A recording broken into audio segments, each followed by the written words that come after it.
Id-deputati nazzjonalisti jgħidu tagħhom dwar is-sitwazzjoni ta' instabilità li qed tiddomina fih dan il-gvern ta' Lawrence Gonzi.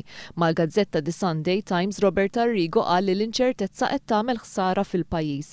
Filwaqt li qal li personalment jippreferi li l-elezzjoni jissir f'Ottubru u sa dakinhar il-gvern ikompli jaħdem, iddikjara li d-deċiżjoni ta' meta se ssir l-elezzjoni m'għadix f'idejn il-Prim Ministru.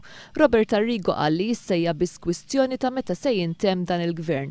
Il-kummenti ta' Arrigo qed ikunu interpretati bħala parti minn kampanja li d-deputat nazzjonalista qed jagħmel biex jimbotta lilu nnifsu għal post fil-kabinett. Sorsi li tkellmu ma' One News qalu li Arrigo qed jagħmilha ċara li f'każ ta' tibdil fil-kabinett qed jistenna li bid-dritt jingħata post u li din id-darba mhux lest li jaċċetta li jkun imwarrab kif ġara drabi oħra. One News jinsab infurmat li fl-aħħar ġimgħat Arrigo bagħat sensiela ta' emails u anki tkellem fil-miftuħ kontra l-Ministru George Puluccino għal mod kif qed jidħol għal spejjeż kbar imħallsa minn fondi pubbliċi biex jorganizza riċevimenti u festini marbuta ma' xogħlijiet li jsiru fid-distrett li tnejn li huma jikkontestaw. Id-dikjarazzjonijiet ma' The Sunday Times qed jitqiesu bħala twissija ċara minn Arrigo li jekk il-Prim Ministru Lawrence Gonzi se jerġa' jtih il-ġenb se jkun huwa li se joħloq problemi ġodda lill-gvern. Intant ma' The Sunday Times id-deputat nazzjonalista Jesmond Mulliet qal li l-gvern ma jistax jibqa' jmexxi bil-vot tal-Speaker.